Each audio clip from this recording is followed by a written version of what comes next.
चलिए अब हम लोग आ गए हैं सिंधु सभ्यता पर। सिंधु सभ्यता के बारे में आप लोगों को ज़्यादातर चीज़ें पता होंगी पहले से कि भारत की सबसे प्राचीन सभ्यता मानी जाती है। रेडियो कार्बन C14 जैसी नवीन विश्लेषण पद्धति के द्वारा सिंधु सभ्यता की सर्वमान्य तिथि 2350 ईसा पूर्व से 1750 ईसा पूर्व मानी गई है। अब मैं आपको एक फैक्ट बताता हूँ कि एक बार UPPSC का इंटरव्यू चल रहा था। उस इंटरव्यू में कैंडिडेट से पूछा जाता है कि आपको यदि आप किसी डिस्ट्रिक्ट के SDM बनाए जाते हैं और SDM बनाने के बाद आपको ये सूचना मिलती है कि आपके ज़िले में एक ऐसी जगह है जो बहुत पुरानी है। आप वहाँ जाते हैं, विजिट करते हैं, तो सबसे पहले आप किस विभाग को या किस मंत्रालय को रिपोर्ट करेंगे? तो किस मंत्रालय को रिपोर्ट करेंगे? संस्कृति मंत्रालय को रिपोर्ट करेंगे। क्यों क्यों रिपोर्ट करेंगे संस्कृति मंत्रालय को? क्योंकि संस्कृति मंत्रालय का ये मामला है। जो पुरातत्व संबंधी चीज़ें होती हैं वो संस्कृति मंत्रालय के अंतर्गत आती हैं। अब संस्कृति मंत्रालय किससे रिपोर्ट करेगा? संस्कृति मंत्रालय हो सकता है मिनिस्ट्री ऑफ अर्थ साइंस को रिपोर्ट करे। क्यों रिपोर्ट करे? क्योंकि अर्थ साइंस के बारे में अगर वो जगह अर्थ साइंस के पर्सपेक्टिव से इम्पोर्टेंट होगी तो अर्थ साइंस वाला डिपार्टमेंट उसको देखेगा। अगर वो पुरातत्व से संबंधित चीज़ों के लिए बहुत ज़्यादा उपयोगी होगी तो उसकी जांच संस्कृति मंत्रालय अपने अंतर्गत लेकर पुरातत्व जो विभाग वाले लोग होंगे उनके साथ मिलकर करेगी। अब उन्होंने फिर ये प्रश्न पूछा कि अच्छा ये बताइए कि कौन से कार्बन का उसमें प्रयोग किया जाएगा? तो उसका जवाब था C14, रेडियो कार्बन C14। फिर उन्होंने पूछा क्या आप सही हैं? तो इंटरव्यू के कैंडिडेट ने जवाब दिया कि हाँ सर, C14 का प्रयोग किया जाएगा क्योंकि इससे रेडियो कार्बन डेटिंग की जा सकती है। फिर उन्होंने रेडियो कार्बन डेटिंग की टेक्निकलिटीज़ में गए तो जो इंटरव्यूअर था, जो इंटरव्यू देने वाला था, उसने कहा सॉरी सर, मुझे इस बात की जानकारी नहीं है। तो ऐसी चीज़ें इंटरव्यू में भी अक्सर हिट हो जाती हैं, तो थोड़ा सा इन चीज़ों पे ध्यान रखना। सिंधु सभ्यता की खोज राय बहादुर दयाराम साहनी ने की थी। ठीक, तो दयाराम साहनी का पूरा नाम क्या है? राय बहादुर दयाराम साहनी। सिंधु सभ्यता को प्राक ऐतिहासिक अथवा कांस्य युग में रखा जा सकता है। इस सभ्यता के मुख्य निवासी द्रविड़ एवं भूमध्य सागरीय थे। सिंधु सभ्यता के सर्वाधिक पश्चिमी स्थल सुतका गेंडोर।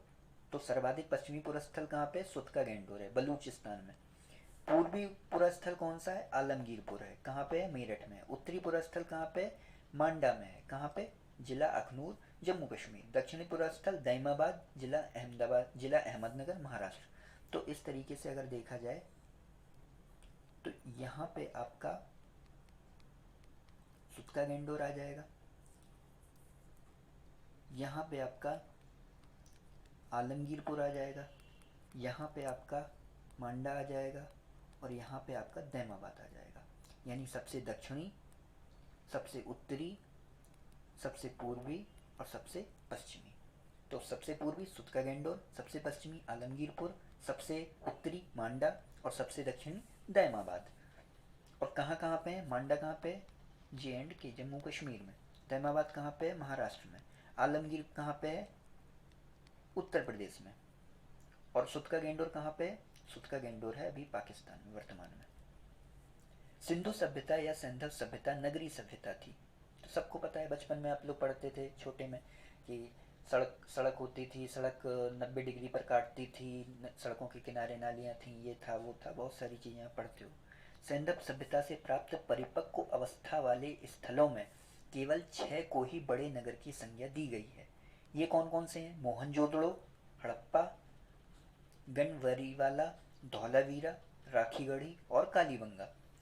तो 6 बड़े नगर हैं, इनको आप याद रखना UPPSC के लिए, क्योंकि हो सकता है कल के दिन वो आपसे पूछ सके कि निम्नलिखित में से कौन सा हड़प्पा सभ्यता का बड़ा नगर नहीं था। तो मोहनजोदड़ो बड़ा नगर था, आपको पता है। हड़प्पा था, पता है। धौलावीरा था, पता है। राखीगढ़ी, कालीबंगा के बारे में भी आपको इन्फॉर्मेशन है। सिर्फ ये जो स्थल है ना, गनवारी वाला, इसके बारे में आप हो सकता है एग्जाम के दिन भूल जाओ, तो इसको याद जरूर रखना कि ये 6 बड़े नगरों में शामिल था। स्वतंत्रता प्राप्ति पश्चात हड़प्पा संस्कृति के सर्वाधिक स्थल कहाँ से मिले हैं? गुजरात से मिले हैं। तो सर्वाधिक स्थल कहाँ से मिले हैं? गुजरात से। लोथल एवं सुतका गेंडोर, सॉरी ये यहाँ पे सुरकोटदा है, सुतकोटदा लिखा है, ये सुरकोटदा है।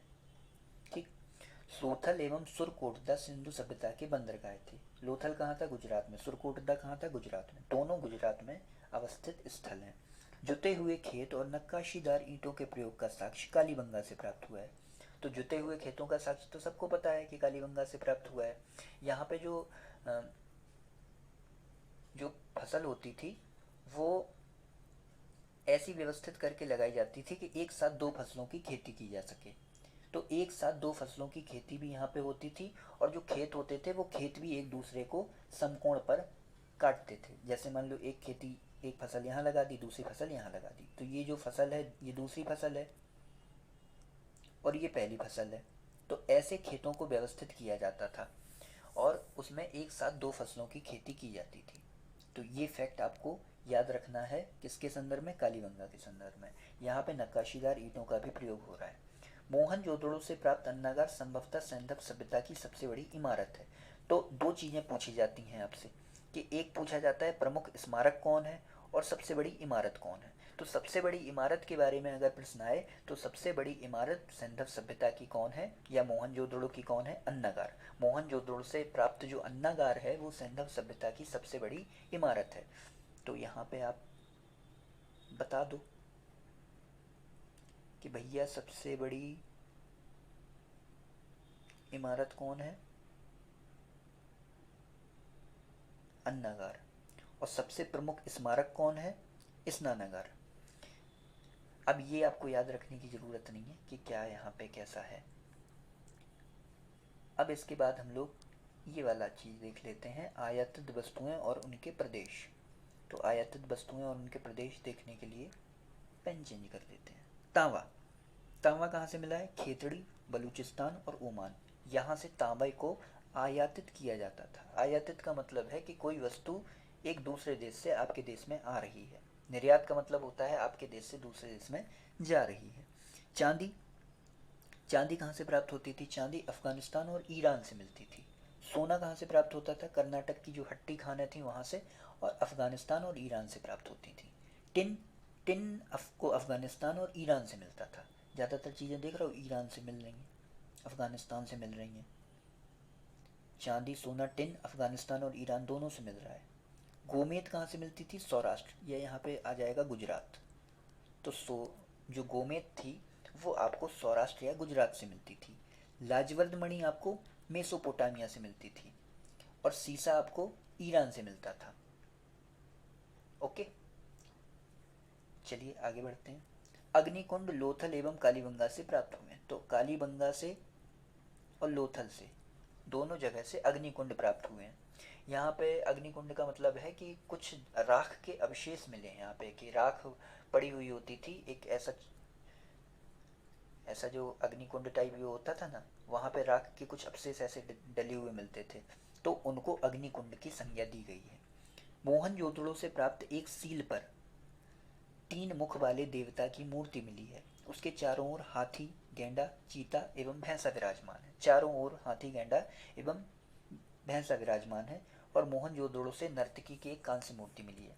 कभी कभी ये वाला फैक्ट इस तरीके से पूछा जाता है कि पशुपतिनाथ की मुद्रा है, जैसे पशुपतिनाथ बैठे हुए हैं, तो पशुपतिनाथ के दाहिने हाथ पे कौन बैठा हुआ है और बाएं हाथ पे कौन बैठा हुआ है। तो आप ये याद रखना कि बाएं हाथ पे गेंडा और भैंसा बैठे हुए हैं, गेंडा और भैंसा बैठे हुए हैं, जीवी बैठे हुए हैं, और दाहिने हाथ पे हाथी और चीता बैठे हुए हैं। HC, ठीक। हाथी और चीता दाहिने हाथ पे बैठे हैं, गेंडा और भैंसा बाएं हाथ पे बैठे हैं, और उनके पैरों के पास कौन घूम रहा है? हिरण घूम रहे हैं। तो ये चीज आपको जरूर याद रखनी है, क्योंकि अब प्रश्न का तरीका थोड़ा सा बदल गया है। और जो देवता का मुख है वो कैसा है? त्रिमुखी देवता है, यानी 3 मुख हैं देवता के। ये भी आपको याद रखना है। वो चतुर्मुखी बोल देंगे आप कंफ्यूज हो जाओगे। तो 3 मुखी देवता हैं। 3 मुखी देवता के दाएं हाथ पे और बाएं हाथ पे कुछ जानवर घूम रहे हैं, कुछ पशु विराजमान हैं। तो हाथी और चीता ये कहाँ पे हैं? ये दाहिने हाथ पे हैं। गेंडा और भैंसा बाएं हाथ पे हैं, और जो पैर हैं पैरों के पास हिरण घूम रहे हैं। हड़प्पा की मोहरों पर सबसे अधिक एक श्रृंगी पशु का अंकन मिलता है। मनके बनाने के कारखाने लोथल एवं चन्नूदड़ो से मिले हैं। तो मनके बनाने के कारखाने लोथल और चन्नूदड़ो। सिंधु सभ्यता की लिपि भाव चित्रात्मक है। यह लिपि दाएं से बाईं ओर लिखी जाती है। जब अभिलेख एक से अधिक पंक्तियों का होता था तो पहली पंक्ति दाईं से बाईं ओर और दूसरी बाईं से दाईं ओर लिखी जाती थी। और इसको पढ़ने को क्या कहते थे? इसके पढ़ने को कहते थे ब्रूस्टोफेडन। इसका जो पढ़ने का तरीका है ना, कि पहली पंक्ति हम दाईं से बाईं पढ़ रहे, फिर बाईं से दाईं पढ़ रहे, तो इस पढ़ने के तरीके को ब्रूस्टोफेडन कहते हैं। पढ़ने का तरीका तो पता चल गया है, लेकिन पढ़ी नहीं जा सकी है, ये थोड़ा सा अजीब मामला है। सिंधु सभ्यता के लोगों ने नगरों तथा घरों के विन्यास के लिए ग्रिड पद्धति अपनाई। सड़कों में जो ग्रिड पद्धति का प्रयोग हुआ है, घरों के दरवाजे और खिड़कियां सड़क की ओर न खिलकर पीछे की ओर खुलते थे। ठीक, केवल लोथल नगर के घरों के दरवाजे मुख्य सड़क की ओर खुलते हैं। ये अपवाद आपको याद रखना है कि किस नगर के दरवाजे मुख्य सड़क की ओर खुलते थे। पीसीएस दे देगा, आपसे पूछ लेगा, और आपको बता देना है कि लोथल के दरवाजे, लोथल में जो घर होते थे उनके दरवाजे मुख्य सड़क की ओर खुलते थे। क्योंकि मैंने ये फैक्ट बनाया था कि जैसे ये लोग अपना गुजरात है, गुजरात में ये लोथल है। अब लोथल में लोग घर बनाएंगे तो लोथल में लोग समुद्र के किनारे घर बनाएंगे। समुद्र के किनारे घर बनाएंगे तो पीछे जब दरवाजे खोलेंगे तो समुद्र के नीचे गिर जाएंगे। इसीलिए उनके जो दरवाजे होते थे वो मुख्य सड़क की ओर खुलते थे, क्योंकि उन्हें ये डर रहता था कि ऐसा ना हो कि पीछे से दरवाजे खोलें और समुद्र में गिर जाएं। ये थोड़ा सा एक फैक्ट मैंने ईजाद किया था। आपको समझ में आया तो ठीक है, नहीं समझ में आया तो कोई आप अपना फैक्ट बना लेना। सिंधु सभ्यता में मुख्य फसल कौन कौन सी थी? गेहूं और जौ। सैंधव वाली, और हाँ ये एक चीज़ और है, घरों के दरवाजे और खिड़कियां सड़क की ओर न खुलकर पीछे की ओर खुलते थे, और खिड़कियों जो दरवाजे होते थे उससे सीधा आंगन नहीं दिखता था। ये आपको एक चीज़ याद रखनी है कि जब आप दरवाजे की तरफ देखेंगे तो आंगन सीधा नहीं दिखेगा। तो ये थोड़ी सी उनकी प्राइवेसी वाली जो ज़िंदगी थी उसके महत्व को बताती है कि वो लोग थोड़ा सा प्राइवेसी को भी पसंद करते थे। सेंधव वाली मिठास के लिए, सेंधववासी मिठास के लिए शहद का प्रयोग करते थे। रंगपुर एवं लोथल से चावल के दाने मिले हैं, जिससे धान की खेती होने का प्रमाण मिलता है, यानी धान की खेती भी यहाँ पे होती है। रंगपुर एवं लोथल से धान की भूसी मिली है। जब आप एनसीईआरटी पढ़ोगे तो आपको ये शब्द बदल के मिलेगा, धान की भूसी। ठीक, चाहे चावल के दाने आ जाए चाहे धान की भूसी आ जाए, दोनों एक ही चीज़ है। चावल के प्रथम साक्ष्य कहाँ से प्राप्त हुए? लोथल से प्राप्त हुए, लेकिन कहीं कहीं पे पता चलता है कि कोल्डहिबा से प्राप्त हुए हैं, तो थोड़ा सा इससे बच के रहना। सुरकोटदा, कालीबंगा एवं लोथल से सैंधवकालीन घोड़े के अस्थि पंजर मिले हैं। जनरली ये माना जाता है कि घोड़े से परिचित नहीं थे, लेकिन सुरकोटदा को माना जाता है कि सुरकोटदा से घोड़े के अस्थि पंजर मिले हैं।